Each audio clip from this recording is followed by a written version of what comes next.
It is Friday, August 9th. Let's talk PlayStation.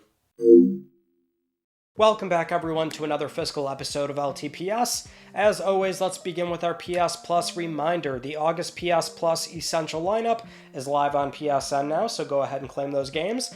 And also we have 5 more titles that are going to be expiring from the PS Plus game catalog on August 21st, 20th, somewhere around there. It's 5 more games in addition to the 5 that we talked about from 2 weeks ago. So for some reason, just recently, 5 more titles were added on there, so now it's 10 in total. The 5 new ones being Destroy All Humans, Lost Judgment, Midnight Fight Express, Moving Out 2, and Sea of Stars. Sea of Stars being the big one there, where that game was a day one launch title going into PS Plus Extra, and that's like a 30-hour game, and same with Lost Judgment. That can take, like, I don't know what it is, 30, 40, 50 hours. It's up there, right? But it's enough to where it's a bit alarming that you're only just now finding out about these games expiring, because now it's like less than 2 weeks before these games are leaving. I don't know why they keep doing this, but for some reason we've had many examples now where the list of games that are leaving the game catalog is not properly updated, and then you find out right before these games are expiring that, hey, they're gone, you missed your shot. So very infuriating, but it's something where if you wanted to play those games, you better hop on them right now because they are expiring in less than 2 weeks.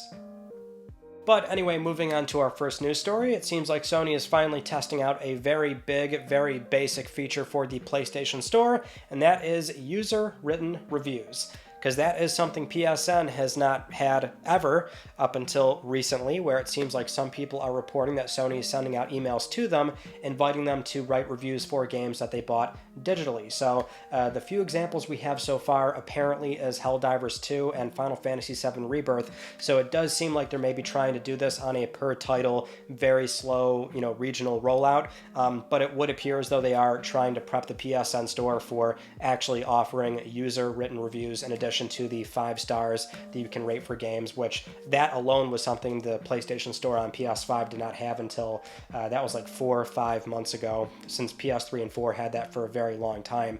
But yeah, user reviews, I mean, that's a very basic thing that should have been there for a long time now at this point, let's face it. I'm always of the mind where it's like, let's take a page out of Steam's playbook here, or really every single chapter they have, and just try and make it functionally very feature complete to Steam, where it's a matter of being able to do maybe more of a basic like recommend, do not recommend rating system. Also making sure that you can attach the tracked hours for that user on their reviews, so you have that context of what they're saying, because PSN does do that. Sony does track all your playtime, even though that can sometimes be a very dubious number.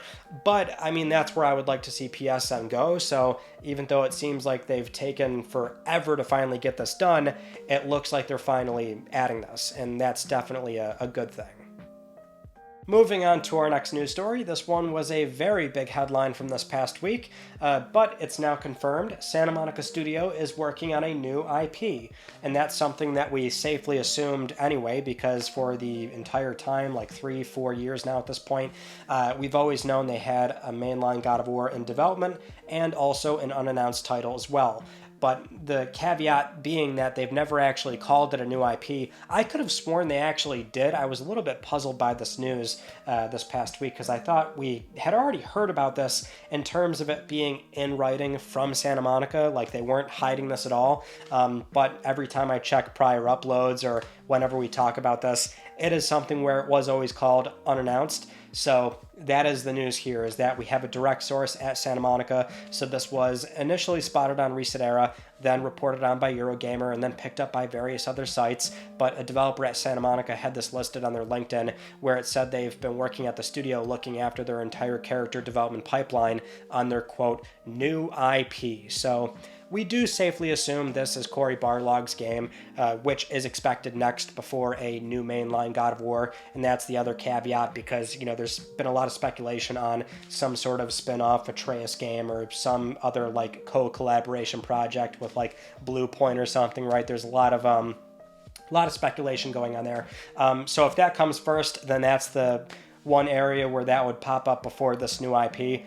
But we've always expected that Cory Barlog is full steam ahead on this other project that's been in development for like 4 or 5 years now, and it seems like there's been some meaningful progress being made on this particular game, which is good because that's why this headline was so alarming, is that the easy way to phrase this is, hey, the God of War studio that's only been doing God of War for 20 years, they're finally doing a new IP. But that is the exciting prospect because really it's God of War, and also they did Kinetica.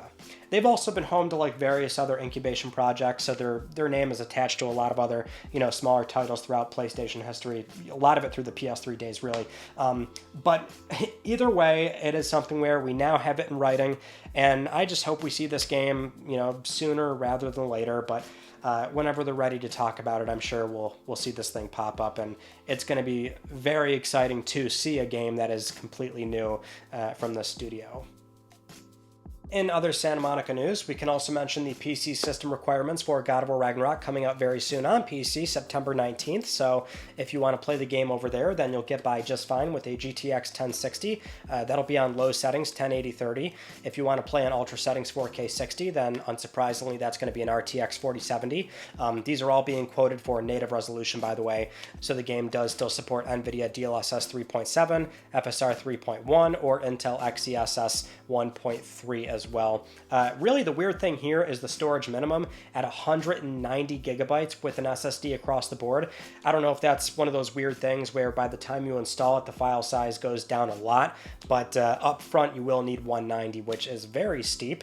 And the other unsurprising portion of this news is a PSN account is required as well. So it really does seem like after the whole Helldivers 2 fiasco where they took a lot of heat, it's like, okay, rip the band-aid off, like it's over. Like, we're going to make it a hard requirement for every single PS Studios game on PC now, which for single player games, it's dumb. It doesn't need to be there, but obviously Sony, the big company, they want to track MAUs, or rather, enhance their MAU numbers, track data, sell data if that's what they're looking to do. There's obviously a lot of upside for them making it a hard requirement. They make great games, obviously, so a lot of people are just going to be okay with it and sign up and get that done, just like every other big publisher that gets away with this. But single player games, they don't have to do it, and obviously it's the country restriction on Steam as well, so that's always a bit bogus. But at the very least, going into it, we would assume this is like Tsushima, where they're probably going to have the PlayStation overlay menu, so there is like some benefit there if you care about that sort of thing.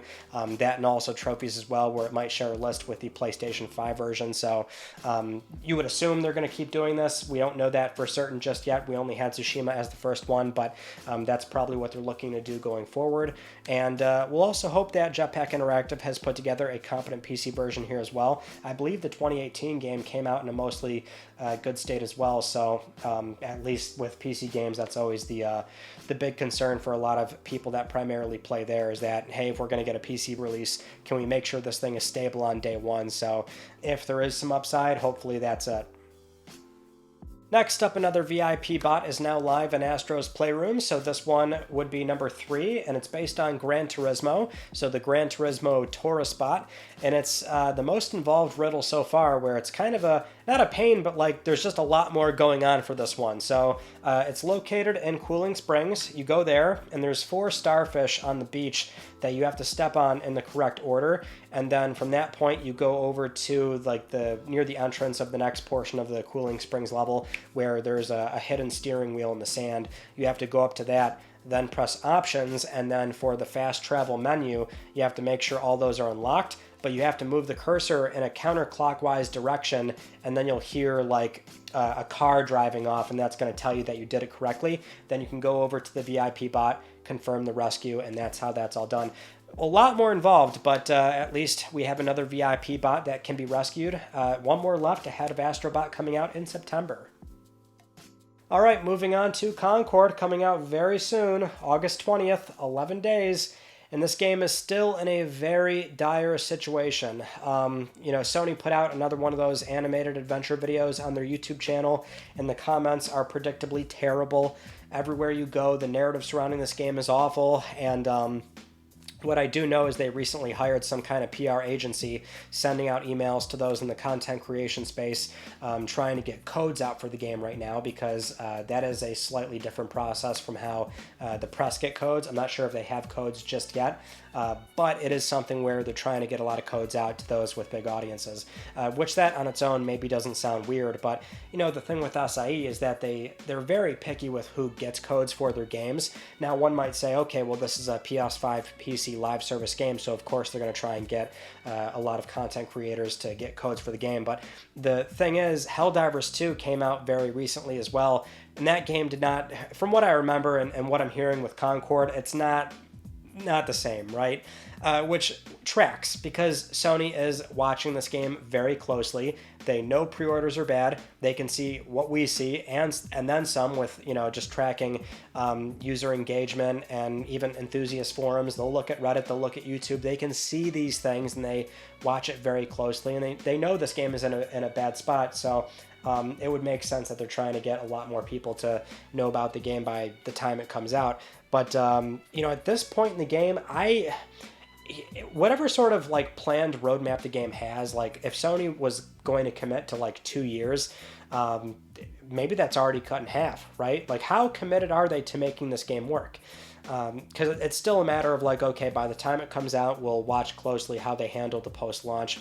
Because the conversation still is we've seen they will support these games for an indefinite amount of time, but as far as really committing to new content on a rolling basis, which a live service game needs, how long are they going to do that, and how long are they going to do that until they pull some kind of demand trigger, that being making the game free essentially. So we'll still keep watching that very closely and see what they end up doing. In other live service news, we have some extra details coming out of the whole Bungie thing, with the dust now settling on all that. So the one incubation project, Gummy Bears, which is now being moved over to SIE internally with a brand new studio forming, we're hearing more things about that game. So Paul Tassi, writing for Forbes, he had mentioned that he's heard from various people that within Bungie, that one project, that is the one that was the most promising. And he describes it as having MOBA and Smash Brother fighting elements. And it's apparently very fun. That's how he's describing it based on what people have told him. So it does seem like there is some kind of promise, or whatever sort of early concept stage they had this game in, there must have been something there to spin it off and give it its own studio, and they want to see this thing the whole way through. This game's also probably very far away. 40 people does sound like a lot, because that's what we know is moved over to form this new studio. But based on the scope of the game, which we have no idea how big they're planning on making this game, how large they want it to be, how ambitious is this target. It was within Bungie, so who knows? You got to figure this thing's probably 5-6 years at a minimum away. But at least we're hearing something encouraging about this project, is that's why it was worth spinning off into its own thing. Moving on to more news about Firesprite. If you remember from last week's episode, we talked about how they're ramping up hiring for their dark narrative horror game, and now we've got more evidence that that game is based on an existing IP and not a new IP.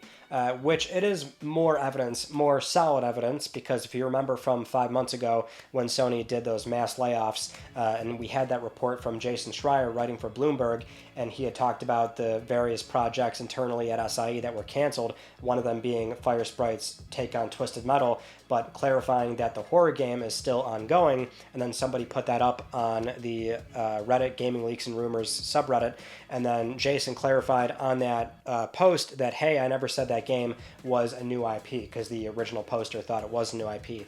So we always kind of assumed it was based on an existing property, but now this was recently spotted and reported on by MP First, where they discovered this resume of a writer at Firesprite, where the listed project on there is labeled as an unannounced branching horror adventure game, and one of the bullet points on there says, designed original diverse characters, branching plot lines, lore, etc. within pre-established IP.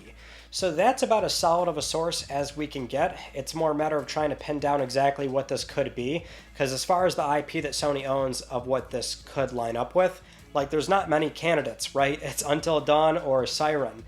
Siren would be a very cool pick if Sony's looking to, revisit that franchise and funnel a big budget into it. So that would be very cool. But just the way they're describing it, branching plot lines, okay, that sounds more Until Dawn, but trying to abide by pre-established IP, it's like, well, I mean, Until Dawn, you figure that's kind of similar to like what Supermassive ended up doing with the Dark Pictures anthology, which is you can make them their own separate stories every single game. So what kind of universe are you really abiding by, I guess would be the way that I'm looking at it. But it's also like, why not give that to Ballistic Moon if the remake does well and it's the former team? And so I don't know, it's a little strange. I mean, in theory, this could also be something where Sony's partnering outside of IP they own, and at that point, the floodgates are much wider. It could be anything. So in that sense, I guess there's really not much more we can say, but it does seem very clear that this dark narrative game is going to be some kind of new IP that we are familiar with on some level.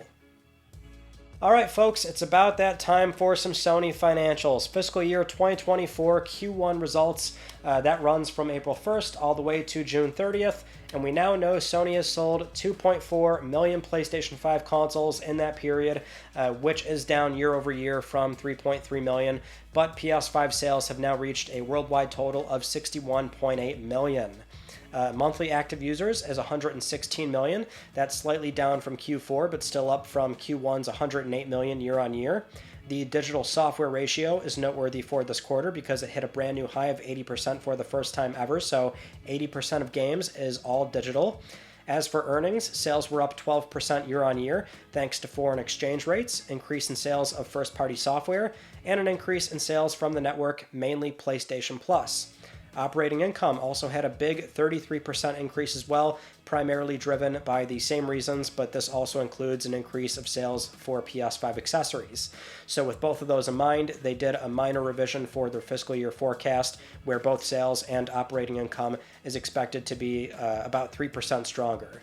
Now, during the Q&A portion, the Sony president, COO, and CFO Hiroki Totoki, he was asked about the recent restructuring going on at Bungie, and he did confirm that Bungie's back-end office functions, and that's how he describes this, that's getting integrated into SIE because they have to enhance the efficiency of the business. And also, the studio's existing resources are being put into just Destiny 2 and Marathon. The only other interesting thing that came up is how Totoki was asked about the current risks with the economy and also the upcoming election in the U.S. What are they, going to be concerned about going forward? And he just gave this more broad answer about how that's their concern, the geopolitical risks and them trying to navigate the macroeconomics that come with those major events. So that's really the only thing that popped up during the Q&A portion. But it really was the Bungie thing, considering that just happened, and he gave a very somewhat direct answer, which is a portion of Bungie is now being, I would assume what he's getting at here is that they're taking over that portion, right? I'm not sure if that means that they're for sure, like, they've lost their independence, that being Bungie, and Sony's completely stepped in, taken over the board, but it sounds like there's more mounting pressure from the parent company to, as Totoki describes, really enhance the efficiency, because clearly there were problems going on within Bungie, having all these separate projects going on as well. So sounds like they're really trying to buckle down on that, take control of the back-end office functions, and make sure that they're only working on those two projects in particular with what is still such a massive headcount. If anything, it's probably a lot of hindsight just knowing that, okay, this was maybe not the best purchase. They overpaid. Bungie was lying about financials, and just, again, the whole thing was clearly a mess, but maybe realizing what kind of headcount is needed for sustaining not just one, but possibly another live service game as well, and that's why it's really kind of tightening up all those projects and incubation teams that they had going on within Bungie. But as far as like the sales go, it seems like everything's fairly cut and dry, nothing too interesting of note here. It is interesting looking at how Sony is doing regionally. So we're hearing from Matt Piscatella that in the US, PS5 is still trending 7% ahead of PlayStation 4, so obviously that's good. Europe, it seems like that's where the console is struggling to keep up with the sales pace of PS4, but Sony did recently renew their UEFA GTA sponsorship, so they've still got a great relationship over there, and they're trying to maintain the PlayStation status quo, as it were. So yeah, it seems like the console is still in a fairly healthy spot, especially given that we're in the, we're over the peak year of the console. But if anything, I'm still curious as to how 2025 will go, because the one game that can significantly move the needle, that being Grand Theft Auto 6, if there were ever a time where the console would have an unusual spike in the decay curve of the console lifecycle, that would probably be it. So knowing that they're down year on year, that's not really alarming news, but I am so curious to see what GTA 6 will do for this machine. In other financial news, we also had Square Enix, where they too had a financial report come out.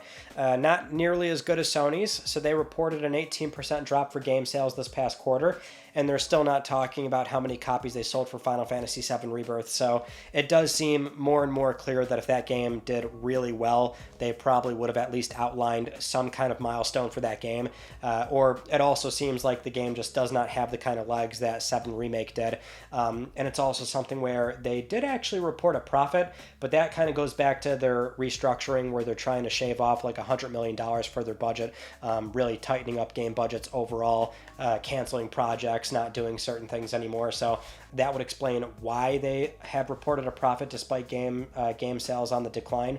But one Square story I just had to mention is the Final Fantasy 1 through 6 Pixel Remaster physically on PlayStation 4. Now, I talked about this during my PS4 collection video, which it's my rarest PS4 game because it was the small window where you had to order it on Square's site, and that was the only way you could get an ESRB PS4 copy of that game physically.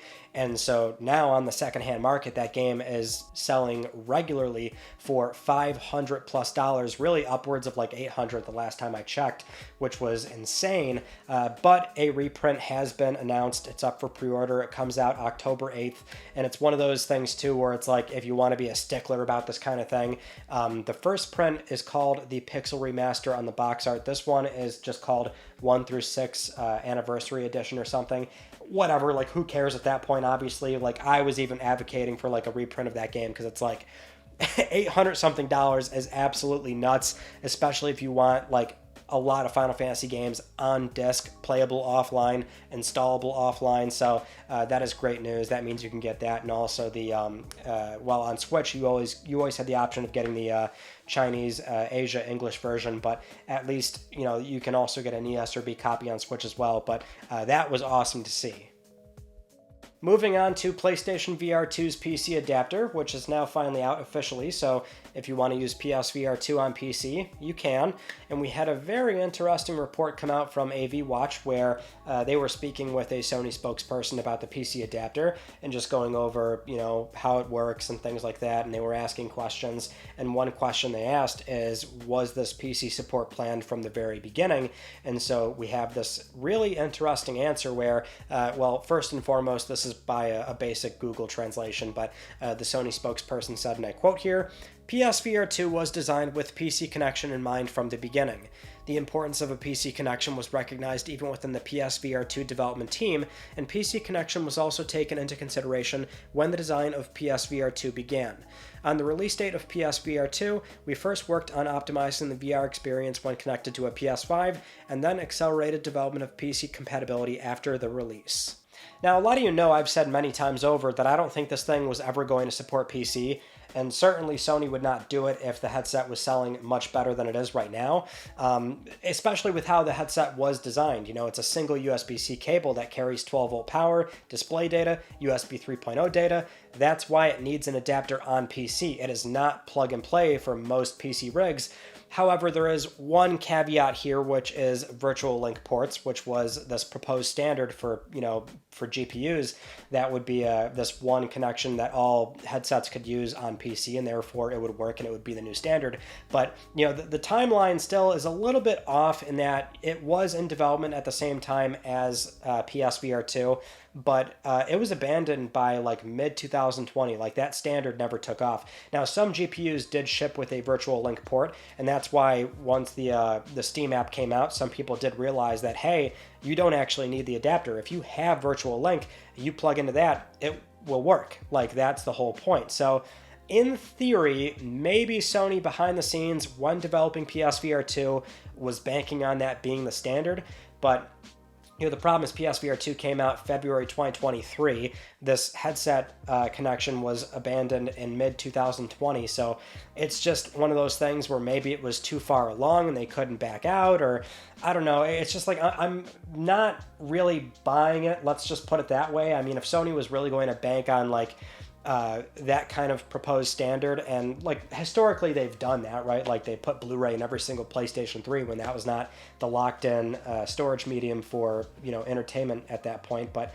it's just, I don't know, it's one of those things where either way this was the net positive result. I still think this was good and it should happen, but I'm not sure if I truly believe they wanted to do this. I can believe that they were going to support Virtual Link. I can believe that they maybe wanted to keep this in their back pocket as a demand trigger, but saying that it was always going to happen in, let's say, a timeline where PSVR2 was actually doing very well and it had a high attach ratio for every PS5 sold, I'm not sure if they would have enabled PC support that quickly. But, it was still, I guess, interesting to hear that because there is some plausibility to it. Next up, we just had to go over this news about the former second-party PlayStation developer Ready at Dawn, best known for working on various PSP titles, that being Daxter, God of War Chains of Olympus, Ghost of Sparta, then the collection on PlayStation 3, and then of course the Order 1886 on PlayStation 4. Then they were acquired by Meta, then they started doing nothing but VR for Oculus, and now they are closed. They are officially shut down from Meta. This was reported by Android Central, and I guess there's some kind of new budgetary ceiling going on with Reality Labs where it doesn't matter what kind of project they're working on, how much upside there is. There's like a straight ceiling on how much they want to spend on all these VR teams now, so that's why I guess they were a victim of this, right? They were shut down, and that's the thing, right? They've been doing nothing but VR stuff since being acquired by Meta. So they did Lone Echo 1 and 2, Echo Arena, Echo Combat. The thing is, they were not doing well because last year they did get hit with layoffs where it was like a third of the staff got laid off, and also that was when the founders left too, I think, right? Rue and Andrea Pacino. So it's been not great there, which is disappointing. But I mean, just overall, it's something where it's been this ongoing conversation whenever we talk about former PlayStation studios or second party teams that would have been really great acquisition targets, or just teams that Sony could have kept working with. This studio comes up a lot because not just the PSP stuff, but the Order 1886, right? I mean, we've had this conversation so many times, which is, the game came out full price, but it was kind of short, kind of inoffensive in the gameplay department. Not bad per se, but it's just the kind of game where it didn't really stand out and deliver in the way people were expecting. It ended on a cliffhanger. We know they wanted to make a sequel. They've been pretty open about this. They had a story in place. They wanted to build out this world, flesh it out, really refocus in the gameplay department. I mean, they wanted to give it another shot, but Sony owns the IP. They have to contract them out and have that, that's what has to take place, and Sony backed out at that point, right? So they did not give them that opportunity, and Ready at Dawn obviously has to move on and keep, finding work and sustain themselves, and that's the timeline that we have. I mean, I wish it was different because they're a very talented studio. They put out such incredible stuff, even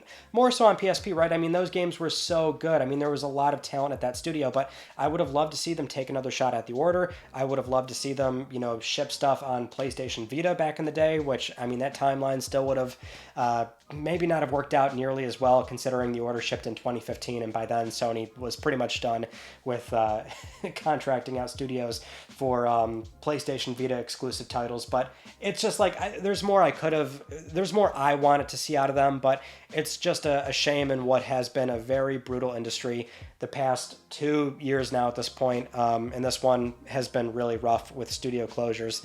It once again goes back to that venture capitalist speaking with GamesIndustry.biz. If last year was layoffs, this year it's studio closures.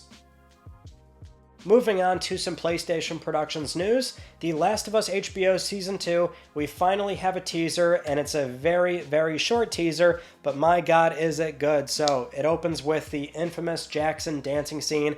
which is so iconic. I feel like they had to do that, but it looks good. And then we also see Catherine O'Hara. We still don't know what character she's playing, but they do have her asking questions to Pedro Pascal, and they edit it that way to make it appear as though that's who he's confessing to.